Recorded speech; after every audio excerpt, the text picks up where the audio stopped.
como les había dicho previamente en las clases anteriores, este no es un estudio exegético del libro del Apocalipsis. Es una serie de lecciones introductorias que nos den a nosotros bases sencillas para tener un conocimiento inicial acerca de lo que está contenido en este libro. Así que no vayan a esperar bajo ninguna circunstancia que entre en detalle versículo por versículo. Vamos a mirarlo de una manera completa, por partes, hablando de los elementos componentes de este libro. Esta noche quiero que continuemos observando un poco más la audiencia a la cual se dirigió el libro del Apocalipsis en el capítulo 2 y en el capítulo 3 del Apocalipsis. Esta noche vamos a mirar las primeras 4 iglesias que se mencionan en el capítulo 2, a la audiencia de estas 4 iglesias a las cuales el Señor les mandó la carta. Y vamos a empezar con la iglesia en Éfeso. Recuerden que cada uno de los versículos empieza hablando, escribe al ángel de la iglesia en tal lugar. Y en este caso particular, refiriéndonos a la iglesia en Éfeso. Ahora, ¿cómo se identifica el Señor a sí mismo cuando dirige la carta a esta iglesia? Dice en el versículo 1, escribe al ángel de la iglesia en Éfeso, el que tiene las 7 estrellas en su diestra, el que anda en medio de los 7 candeleros de oro. Recuerden que esto que nosotros vamos a empezar a leer en el mensaje o en la carta escrita a cada una de estas iglesias es la descripción completa que encontramos en el capítulo 1, donde allá se muestra al Hijo del Hombre con cada uno de estos calificativos. El Señor se identifica como el que tiene las 7 estrellas en su diestra, el que anda en medio de los 7 candeleros de Dios. Ahora, el Señor tiene algo bueno para decir, tiene algo para alabarle a esta iglesia en Éfeso. Y dice en el verso 2, yo conozco tus obras y tu arduo trabajo y paciencia, y que no puedes soportar a los malos. Y has probado a los que se dicen ser apóstoles y no lo son, y los has hallado mentirosos.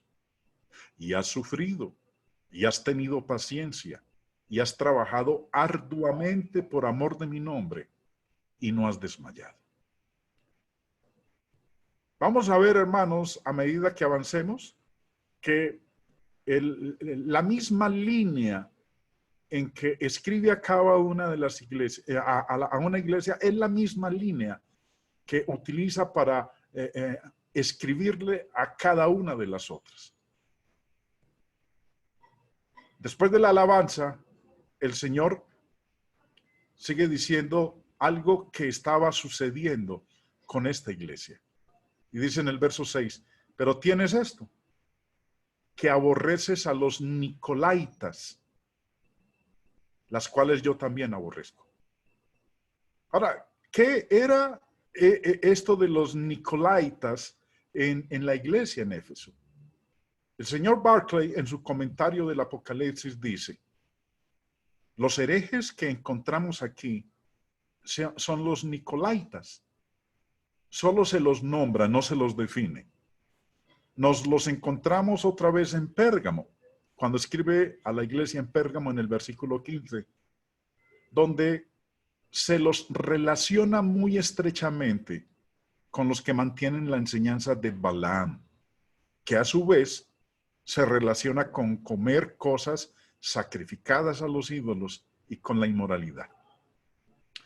Nos encontramos exactamente con el mismo problema en Tiatira, donde la malvada Jezabel se dice que hace que los cristianos practiquen la inmoralidad y coman cosas sacrificadas a los ídolos. Podemos fijarnos en primer lugar en que este peligro no procede de fuera de la iglesia, sino de su interior. Estos herejes pretendían que no estaban destruyendo el cristianismo, sino presentándolo en una versión mejorada. Entonces, este era algo molesto, complicado que estaba sucediendo con la iglesia en Éfeso. Sigue diciendo, veamos ahora lo que tienen que decirnos los primeros historiadores de la iglesia acerca de los nicolaítas. La mayoría los identifican como los seguidores de Nicolás, prosélito de Antioquía, que fue uno de los 7 diáconos en Hechos capítulo 6, verso 5. Recuerden que en Hechos 6, como el trabajo había aumentado en la iglesia primitiva, entonces los apóstoles dijeron que escogieran a 7 varones de buen testimonio que se encargaran del cuidado de las viudas, de la manutención de ellas. Y uno de los que fue escogido, uno de los 7 que fueron escogidos, fue Nicolás. Sigue diciendo el señor Barclay, lo que se supone es que Nicolás se desvió y cayó en la herejía. Ireneo dice que los nicolaitas llevaban una vida de permisividad ilimitada. Hipólito dice que Nicolás era uno de los 7 y que se apartó de la sana doctrina y adquirió la costumbre de inculcar el indiferentismo en materias de comida y de vida. Esa es la información que aprendemos o podemos adquirir nosotros con respecto a este grupo de los seguidores de Nicolás, los nicolaitas. Y continúa diciendo el señor Barclay, las constituciones apostólicas describen a los nicolaitas como desvergonzados en su impureza. Clemente de Alejandría dice que se abandonaban al placer como cabras, llevando una vida de autoindulgencia, pero exculpa a Nicolás de toda responsabilidad diciendo que pervertían su dicho diciendo que se puede abusar de la carne, cuando lo que quería decir Nicolás era que hay que sojuzgar al cuerpo. Los herejes pervertían este dicho para hacer que significara que la carne se puede usar tan desvergonzadamente como se quiera. No cabe duda que los nicolaitas daban rienda suelta al libertinaje. Bueno, ya sabemos entonces acerca de ellos. Y termina diciendo, veamos si podemos identificar un poco más su punto de vista y su enseñanza. La carta a Pérgamo nos dice que inducían a las personas a comer carne sacrificada a los ídolos y a la práctica de la inmoralidad. Cuando volvemos al decreto del Concilio de Jerusalén, encontramos que había 2 condiciones que se debían cumplir para que los gentiles fueran admitidos a la iglesia: que se abstuvieran de lo sacrificado a los ídolos y de la inmoralidad.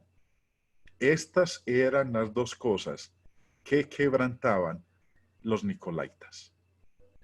Ahora, en la reprensión que el Señor le hace a la iglesia en Éfeso, es la siguiente: tengo contra ti que has dejado tu primer amor.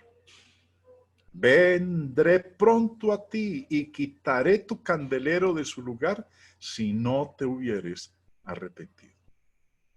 Y esto que le ocurrió a la iglesia en Éfeso, hermanos, es algo que ocurre cantidades de veces con iglesias locales que dejan su primer amor. ¿Recuerda usted cuando se convirtió en cristiano?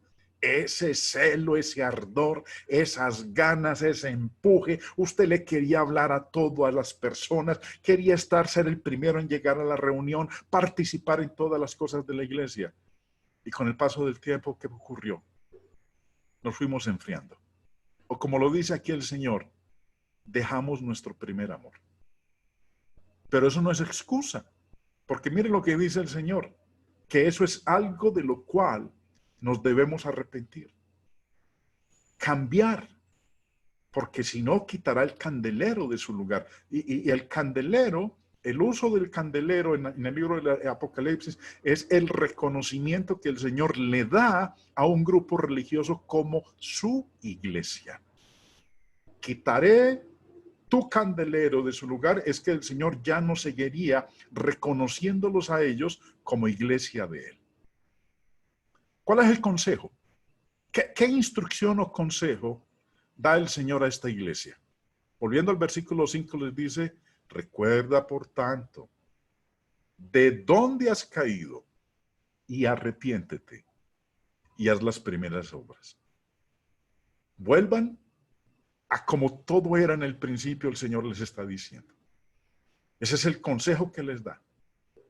Recuerden de dónde han caído, y no han caído de cualquier lugar, han caído de la gracia. Arrepiéntanse y hagan las primeras obras. ¿Qué les promete? El Señor a esta iglesia le hace una promesa y la declara en el verso 7. El que tiene oído, oiga lo que el Espíritu dice a las iglesias. Al que venciere, le daré a comer del árbol de la vida, el cual está en medio del paraíso de Dios. ¿A quién le dará a comer del árbol de la vida? Al que venza. ¿Y quién es el que vence? El que llega hasta el final, no el que se queda en la mitad. El Señor le está diciendo a esta iglesia, y también a nosotros, la enseñanza para nosotros es lo mismo, hermanos.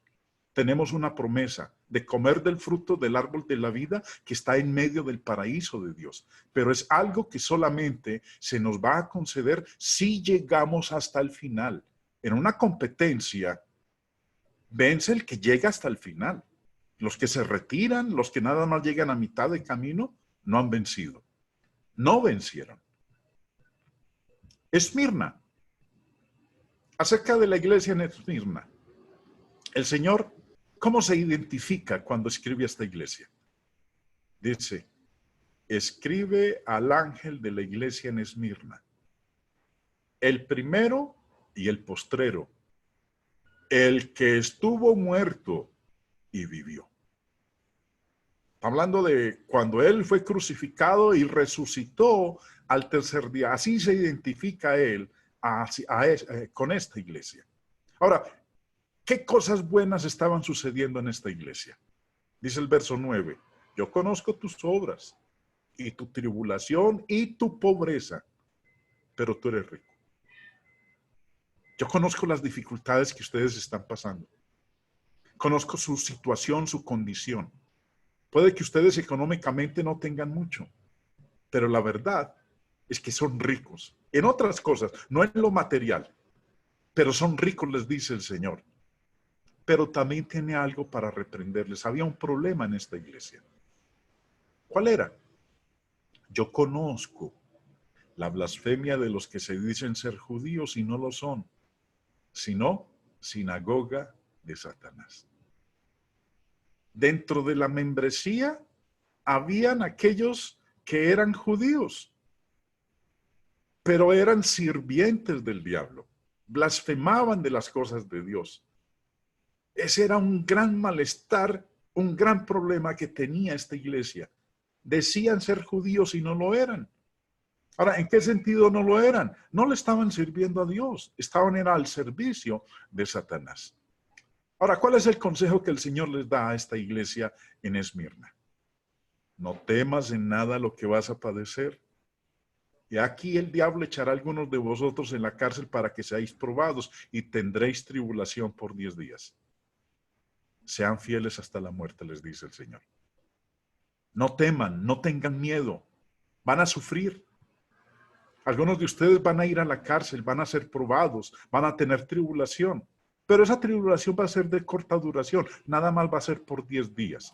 Ahora, cuando dice aquí 10 días, no es que fueran 10 días literales, sino que es un corto periodo de tiempo. No era una tribulación de años o de décadas, sino por un poco de tiempo, es lo que el Señor les dice. Así que no tengan miedo y sean fieles. Es más, cuando dice aquí fieles hasta la muerte, no les está diciendo hasta que se murieran de viejitos, sino que lo más probable, debido a la gran persecución que estaba sufriendo la iglesia en ese entonces, muchos de ellos iban a experimentar la muerte física. Y como lo demuestra la historia, así ocurrió. Dieron su vida hasta la muerte. No es que se hubieran muerto de viejos. Tiene una promesa para ellos. ¿Cuál es?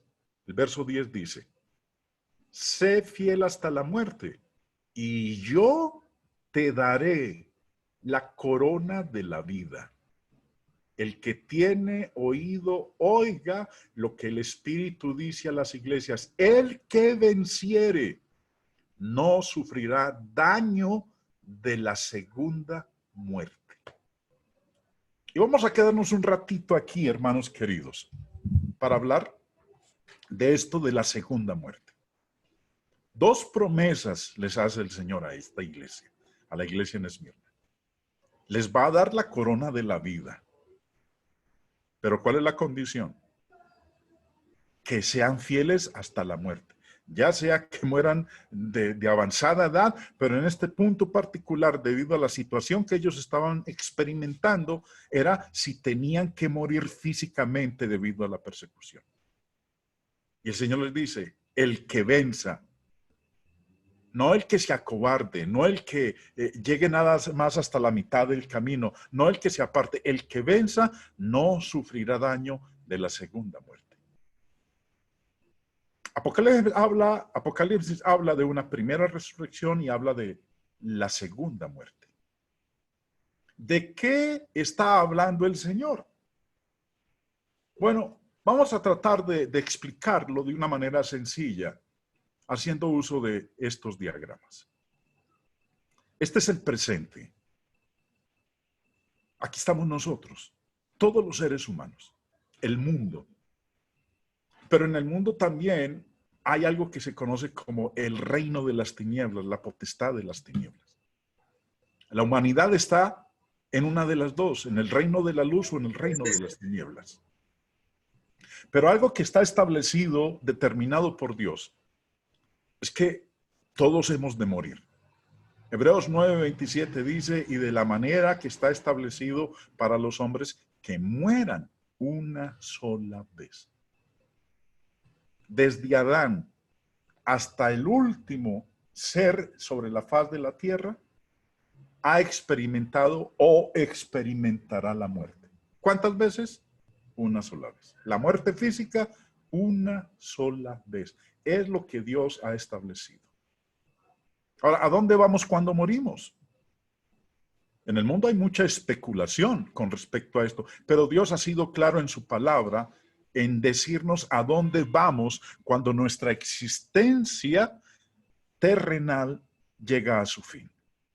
Cuando experimentamos lo que dice Hebreos 9:27, el morir.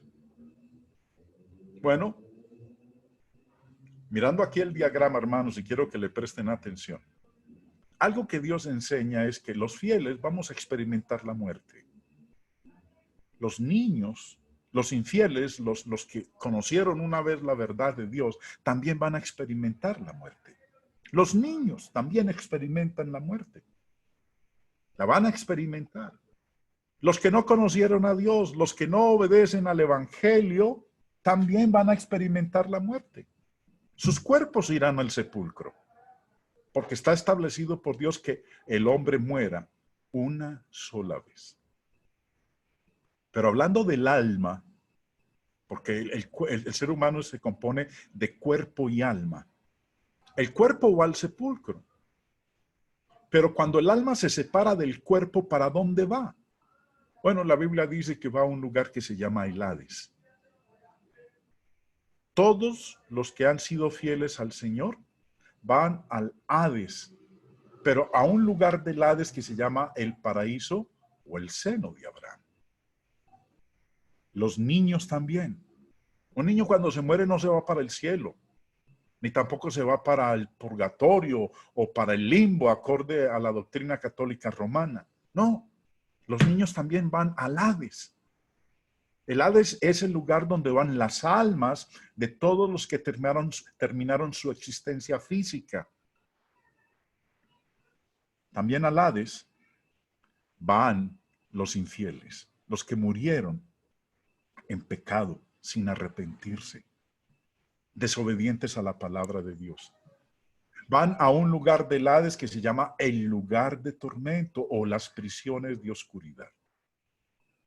Y también a ese lugar del Hades van los que no conocieron a Dios y los que no obedecieron al Evangelio de nuestro Señor Jesucristo.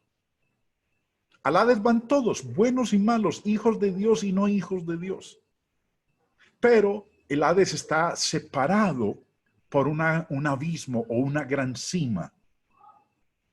Separa a los que murieron en Cristo de los que murieron fuera de Cristo. Separa los dos lugares, el paraíso y el lugar de tormento, el seno de Abraham o las prisiones de oscuridad. Pero devolvámonos un momentito. Creo que la mayoría de ustedes conocen la narración del Señor en Lucas 16 de la historia del rico y Lázaro. Y nos dice que ambos murieron. Murió el rico y murió también Lázaro. Y dice que cuando el rico murió, se fue para el Hades. Y en el Hades alzó sus ojos estando en tormentos y vio de lejos a Abraham y a Lázaro en su seno. Señor Vine, en su diccionario griego, nos dice qué significa Hades. Hades es una palabra griega que no ha sido traducida al castellano. Fue transliterada, mas no traducida. Ahora, ¿qué significa Hades? El señor Vine en su diccionario nos dice, es la región de los espíritus de los muertos perdidos, pero incluyendo los de los muertos bienaventurados en los tiempos anteriores a la ascensión de Cristo. Se corresponde con Seol en el Antiguo Testamento. Y preste atención a esta parte que sigue. Nunca denota la sepultura, ni es tampoco la región permanente de los perdidos. Para los tales, para los perdidos, es el estado intermedio entre la muerte y la condenación en la ajena. Entonces, ¿qué es el Hades? El Hades es el lugar intermedio entre el cielo y el infierno. No es un lugar permanente, es un lugar temporal. ¿Un lugar temporal para quiénes? Para los espíritus de los que murieron en Cristo y fuera de Cristo. Eso es el Hades. Es la región de los espíritus de los muertos perdidos, pero que incluye también a los muertos bienaventurados que van a la sección del Hades que es el seno de Abraham. Habíamos leído y nos devolvemos entonces, hermanos, que cuando el rico se murió, estaba en el Hades, pero alzó sus ojos estando en tormentos. Ahora, ¿en qué lugar se encontraba él en el Hades? En el lugar de tormento, no en el paraíso. Dice, y recuerde muy bien, que cuando el Señor Jesús murió, Él le dijo al ladrón en la cruz, de cierto te digo, hoy estarás conmigo en el paraíso. Su cuerpo fue colocado en un sepulcro. Como dice Juan 19:42, como ya iba a empezar el sábado, que era el día de descanso obligatorio para los judíos, pusieron allí el cuerpo de Jesús en esa tumba porque era la más cercana. Ahora, ¿qué es lo que reclama el sepulcro? Reclama el cuerpo. Mire, dice, pusieron allí el cuerpo de Jesús en esa tumba, en ese sepulcro. Eso es lo que reclama el sepulcro. Eso es lo que reclama la tumba, el cuerpo del hombre. Hechos 2:31 dice, hablando del Señor Jesucristo, viéndolo antes, habló de la resurrección de Cristo, que su alma no fue dejada en el Hades, ni su carne vio corrupción. El cuerpo del Señor fue a la tumba, al sepulcro que era de José de Arimatea, que estaba cerca del lugar donde a él lo habían crucificado. Pero el alma de él se fue para el Hades. Porque el Hades lo que reclama es el alma de las personas. El sepulcro reclama el cuerpo. El Hades no es el sepulcro. Seol y Hades es lo mismo. Hades es griego, que es el idioma en que fue escrito el Nuevo Testamento, y Seol es hebreo, que es el idioma en que fue escrito el Antiguo Testamento. Es más, miremos, Salmo 16:10, hablando proféticamente del Señor, dice, porque no dejarás mi alma en el Seol. Hechos 2:27 dice, porque no dejarás mi alma en el Hades. Hechos 2 está citando el Salmo 16, está hablando del Señor Jesús. El Salmo 16 dice que su alma iba a estar en el Seol. Hechos 2:27 dice que su alma iba a estar en el Hades. No son dos lugares diferentes, es el mismo lugar, pero son dos idiomas diferentes. Seol es hebreo, Hades es griego. ¿Qué significa Seol? ¿Qué significa Hades? Bueno, lo acabamos de leer hace un momento en el diccionario del señor Bay. Es la región de los espíritus de los muertos. Eso es el Hades. No es el sepulcro, no es la sepultura. Es un lugar temporal, no es un lugar permanente donde van a estar aquellos que han muerto. Y si nosotros nos morimos, allá nos vamos a ir también. Pero va a ser un lugar temporal hasta la segunda venida de nuestro Señor Jesucristo. Ahora sí hablemos entonces, habiendo comentado a dónde vamos cuando morimos, cuando experimentamos la primera muerte, la física. Apocalipsis 26 dice, recuerden que el Señor le había hecho una promesa a la iglesia en Esmirna. Les había dicho a ellos que el que venciere no sufrirá daño de la segunda muerte. Ahora, para entender qué es la segunda muerte, tenemos que ir al final del libro del Apocalipsis. Capítulo 20, verso 6 dice, bienaventurado y santo el que tiene parte en la primera resurrección. La segunda muerte no tiene potestad sobre estos, sino que serán sacerdotes de Dios y de Cristo y reinarán con él 1000 años. Recuerden, hermanos queridos, la semana pasada estuvimos estudiando acerca del lenguaje apocalíptico en que está escrito el libro de Revelación. No podemos literalizar muchas partes de él. Ya más adelante estudiaremos acerca de los 1000 años. Pero enfoquémonos entonces en la segunda muerte. Volviendo a lo que el Señor le había dicho a la iglesia en Esmirna, le había dicho, el que tiene oído, oiga lo que el Espíritu dice a las iglesias. El que venciere no sufrirá daño de la segunda muerte. ¿Qué es la segunda muerte? Quiere decir entonces que hubo una primera muerte. ¿Y cuándo fue que ocurrió la primera muerte? Pues cuando dejamos de existir, porque es lo que Dios estableció, que el hombre muera una sola vez. Esa es la primera muerte. ¿Qué es la segunda muerte? Bueno, dejemos que lo explique el mismo escritor del Apocalipsis. En el verso 14 dice, y la muerte y el Hades fueron lanzados al lago de fuego. Esta es la muerte segunda. ¿Qué es la muerte segunda? ¿Qué es la segunda muerte? Es ser arrojado al lago de fuego, que lo conocemos con otra palabra, el infierno. O capítulo 21, verso 8. Pero los cobardes e incrédulos, los abominables y homicidas, los fornicarios y hechiceros, los idólatras y todos los mentirosos tendrán su parte en el lago que arde con fuego y azufre. ¿Qué es la muerte segunda? Más claro, no podemos hablar nosotros. Aquí se nos explica en qué consiste la segunda muerte. Dice que el que venza no sufrirá daño de la segunda muerte. Hermanos, si nosotros, cuando morimos o cuando vayamos a morir, vencimos, fuimos fieles al Señor, permanecimos en sus caminos, no vamos a padecer la segunda muerte. No vamos a ser arrojados al lago que arde con fuego y azufre. En otras palabras, al infierno. Recordemos lo que había expuesto hace un ratito. Cuando el hombre muere, su alma se va al Hades. Este círculo que ustedes ven ahí representa el Hades. Y allá en el Hades están los buenos y los malos, los hijos de Dios y los no hijos de Dios. Hombres, mujeres, ricos y pobres, niños y adultos, todos están allá. Pero dependiendo de en la condición en que murieron, van a un lugar o al otro, o al paraíso o al lugar de tormento, al seno de Abraham o a las prisiones de oscuridad. Cuando el Señor retorne, dice Mateo capítulo 25, empezando en el verso 31, cuando el Hijo del Hombre venga en su gloria y todos los santos ángeles con él, entonces se sentará en su trono de gloria y serán reunidas delante de él todas las naciones. y apartará los unos de los otros como aparta el pastor las ovejas de los cabritos.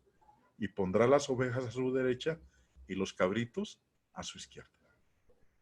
Mire, serán reunidas delante de él todas las naciones. Cuando él venga por segunda vez, que lo estamos esperando, ¿cuándo será? No lo sabemos. Eso solamente está dentro del plan de Dios, pero nadie puede decir que él sabe el día y la hora. Van a ser reunidas delante de él todas las naciones. Los que estén en los sepulcros van a resucitar. Porque la resurrección consiste en la reunión del alma que está en el Hades con el cuerpo que está en el sepulcro. Se produce la resurrección para llevarse a cabo el juicio final. Por eso dice, cuando el Hijo del Hombre venga en su gloria y todos los santos ángeles con él, se sentará en su trono de gloria para llevar a cabo el juicio final. Pero hay un grupo en particular que está mencionado en el verso 41. Recuerde que dice el verso 32 que apartará las ovejas de los cabritos, que a las ovejas las pondrá a su derecha y los cabritos a su izquierda. ¿Qué va a pasar con los que están a su izquierda, con los cabritos? Dice el verso 41, entonces dirá también a los de la izquierda, apartaos de mí, malditos, al fuego eterno, preparado para el diablo y sus ángeles. ¿Y qué es el fuego eterno? Lo leímos hace un momento. Es más, recordémoslo. El fuego eterno es la muerte segunda. Dice el texto, nuevamente, Apocalipsis 21:18. Tendrán su parte en el lago que arde con fuego y azufre, que es la muerte segunda. La separación total del hombre pecador, de aquel que murió sin Cristo, en desobediencia a Él, en infidelidad a Él, va entonces a recibir su recompensa, la muerte segunda. Ser arrojado al lago que arde con fuego y azufre. El señor Wright Summers, en su comentario del libro del Apocalipsis, hablando de la muerte segunda, dice lo siguiente. La primera muerte debe ser la muerte física. Y la segunda muerte es la que se menciona aquí. Es un símbolo de una eterna separación, de un castigo en el lago de fuego. Los mártires, a quienes aquí se presenta triunfantes, son bienaventurados porque han pasado la primera muerte, la física, que todos vamos a experimentar, y la segunda muerte. ¿Y en qué consiste la segunda muerte? En estar separado de Dios eternamente. Y los que hayan vencido, no vamos a experimentar esa segunda muerte de ninguna manera, porque vamos a estar con Dios. Hermano Robert Hack Ryder, en su comentario del libro del Apocalipsis, dice, todos los seres humanos están destinados a experimentar la primera muerte, que es la muerte física. Ya leímos el texto de Hebreos 9:27. Está establecido para los hombres que mueran una sola vez. Sin embargo, solamente aquellos que han rechazado la adoración a Dios sufrirán la segunda muerte. Según se reporta en la margen de la Biblia de Martín Lutero, estaban escritas estas palabras: nace una vez, muere dos veces. Nace dos veces, muere una vez. Entonces, hermanos, aquellos que rechazan la gracia de Dios van a morir dos veces. La primera, la muerte física, cuando termine nuestra existencia aquí debajo del sol. Y la segunda vez que va a morir, por eso se habla de la segunda muerte, es ya la espiritual, cuando es separado eternamente de Dios. Continuemos ahora con la tercera iglesia, la iglesia en Pérgamo. El Señor se identifica de esta manera.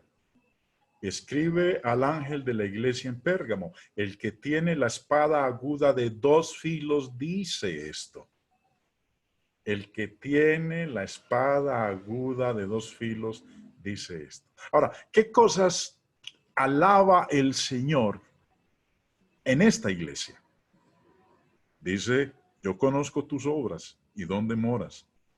¿Dónde está el trono de Satanás? Pero retienes mi nombre y no has negado mi fe, ni aun en los días en que Antipas, mi testigo fiel, fue muerto entre vosotros, donde mora Satanás. Hablando de esto, de donde está el trono de Satanás, donde mora Satanás,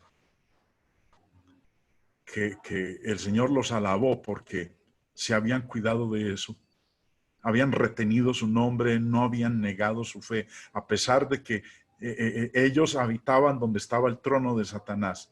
El señor Barclay, en su comentario sobre este verso, dice lo siguiente: Pérgamo era el centro administrativo de Asia. Eso quería decir que era el centro del culto del César para toda la provincia. Estaba organizado en un centro y una administración provincial como los de un presbiterio o una diócesis. El punto clave aquí es que Pérgamo era el centro de ese culto para toda la provincia de Asia. Sin duda, era por eso por lo que Pérgamo era la sede de Satanás. Era el lugar en que se obligaba a las personas bajo pena de muerte a tomar el nombre de Kyrios, Señor, y aplicárselo al César en vez de a Cristo. Y eso era algo que un cristiano no haría jamás, porque no podía ser más satánico. Atribuirle el título del Señor al emperador, cuando era solamente un título para el Señor, reconociendo lo que él era divino y no el emperador romano. Por eso dice que la iglesia en Pérgamo moraba donde estaba el trono de Satanás, porque era allá donde se centraba el culto al emperador para todas las provincias de Asia. Sigue diciendo el señor Barclay, y aquí tenemos la explicación del comienzo de la carta a Pérgamo. El Cristo resucitado se dice que es el que tiene la espada aguda de doble filo. Así fue como el Señor se presentó a la iglesia en Pérgamo. Los gobernadores romanos se dividían en dos clases: los que tenían el ius gladi, el derecho de la espada, y los que no. Los que tenían el derecho de la espada tenían poder de vida o muerte. Su palabra era la sentencia que se ejecutaba en el lugar y en el momento. Hablando humanamente, el procónsul, que tenía el cuartel general en Pérgamo, tenía el ius gladu y en cualquier momento podía usarlo contra los cristianos. Pero esta carta demanda de los cristianos que no olviden que la última palabra la tiene siempre el Cristo resucitado, que es el que tiene la verdadera espada aguda de doble filo. El poder de Roma podía ser satánicamente poderoso. El poder de Cristo resucitado es incalculablemente mayor. Esto con respecto a la alabanza que el Señor le hace a la iglesia. Ahora, en cuanto a qué la reprende, ¿cuál era el problema que había en esta iglesia? Bueno, dice, empezando en el verso 14, pero tengo unas pocas cosas contra ti. Que tienes ahí a los que retienen la doctrina de Balaam, que enseña a Balac a poner tropiezo ante los hijos de Israel, a comer de cosas sacrificadas a los ídolos y a cometer fornicación. Y también tienes a los que retienen la doctrina de los nicolaitas, la que yo aborrezco. Recuerden que ese fue una de las cosas que el Señor reprendió a la iglesia en Éfeso cuando estábamos empezando el estudio. Pero no vamos a hablar en detalle porque ya hablamos con respecto a ello. Ahora, ¿cuál es el consejo que el Señor le da a esta iglesia? Le dice, arrepiéntete, pues si no, vendré a ti pronto y pelearé contra ellos. ¿Contra quiénes? Pues contra los que retenían la doctrina de Balaam, los que la enseñaban, y también los que retenían la doctrina de los nicolaitas. Por eso les dice, vendré a ti pronto y pelearé contra ellos con la espada de mi boca. Arrepiéntanse, porque ellos estaban tolerando eso dentro de la iglesia. ¿Cuál es la promesa que le hace el Señor a los miembros de la iglesia en Pérgamo? El que tiene oído, oiga lo que el Espíritu dice a las iglesias. Al que venciere, daré a comer del maná escondido y le daré una piedrecita blanca. y en la piedrecita escrito un nombre nuevo, el cual ninguno conoce, sino aquel que lo recibe. Al que venciere, daré a comer del maná escondido. Señor Barclay, en su comentario, nos ayuda a entender esto del maná escondido, a comer del maná escondido. Dice, aquí el maná puede que quiera decir comida celestial. Porque recuerden que el pueblo de Dios, mientras estuvieron errantes por el desierto, después de que salieron de Egipto durante 40 años, el Señor ¿con qué los alimentó? Con maná celestial, el maná que caía del cielo. En ese caso, Juan estaría diciendo lo siguiente: en este mundo no podéis participar con los paganos en sus fiestas, porque no os podéis sentar a comer una carne que ha sido parte de un sacrificio que se ha ofrecido a un ídolo. Puede que creáis que os toca renunciar a muchas cosas, pero el día vendrá en que participaréis del banquete del cielo con comida celestial. En ese caso, el Cristo resucitado está diciendo que una persona se tiene que abstener de las seducciones de la tierra si quiere gozar de las bendiciones del cielo. Por eso le hace la promesa: al que venciere, daré a comer del maná escondido. Y también dice, le daré una piedrecita blanca, y en la piedrecita escrito un nombre nuevo, el cual ninguno conoce sino aquel que lo recibe. Una vez más, es ilustrativo para nosotros lo que dice el señor Barclay en su comentario. En el mundo antiguo se usaban piedras de colores para hacer las cuentas en las calculadoras de la época. Esto querría decir que los cristianos son contados en el número de los fieles.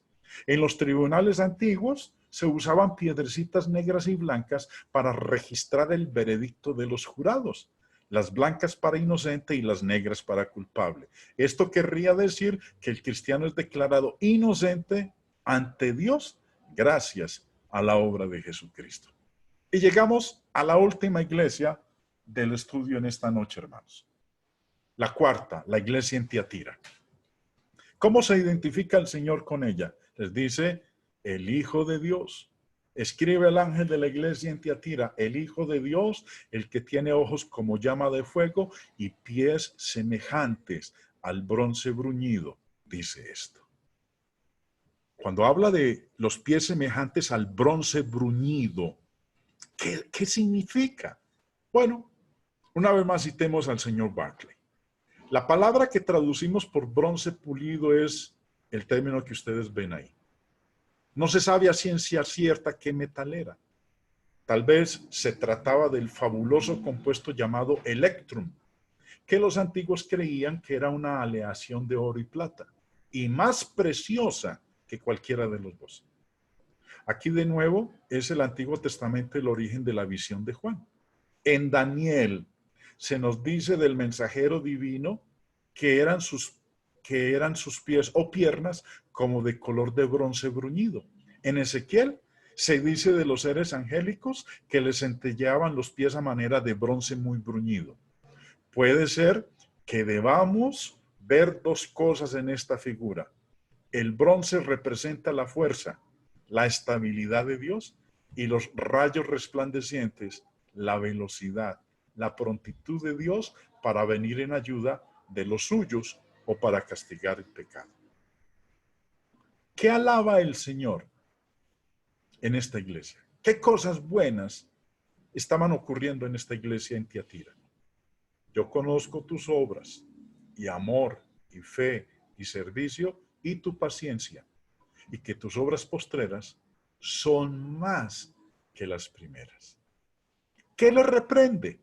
Bueno, leamos verso 20 en adelante. Pero tengo unas pocas cosas contra ti, que toleras que esa mujer Jezabel, que se dice profetiza, enseñe y seduzca a mis siervos a fornicar y a comer cosas sacrificadas a los ídolos. Y le he dado tiempo para que se arrepienta, pero no quiere arrepentirse de su fornicación. También sigue diciendo, he aquí, yo la arrojo en cama y en gran tribulación a los que con ella adulteran, si no se arrepienten de las obras de ella. Y a tus hijos heriré de muerte, Y todas las iglesias sabrán que yo soy el que escudriña la mente y el corazón, y os daré a cada uno según vuestras obras. Ahora, ¿qué consejo les da después de reprenderlos? Dice, pero a vosotros y a los demás que están en Tiatira, a cuantos no tienen esa doctrina y no han conocido lo que ellos llaman las profundidades de Satanás, yo os digo, no os impondré otra carga, pero lo que tenéis, retenedlo hasta que yo venga. Y les hace una promesa: al que venciere y guardare mis obras hasta el fin, yo le daré autoridad sobre las naciones, y las regirá con vara de hierro, y serán quebradas como vaso de alfarero, como yo también la he recibido de mi Padre. Y le daré la estrella de la mañana. Hermanos, eso es dando un vistazo general acerca de estas iglesias a las cuales el Señor les envió esta carta.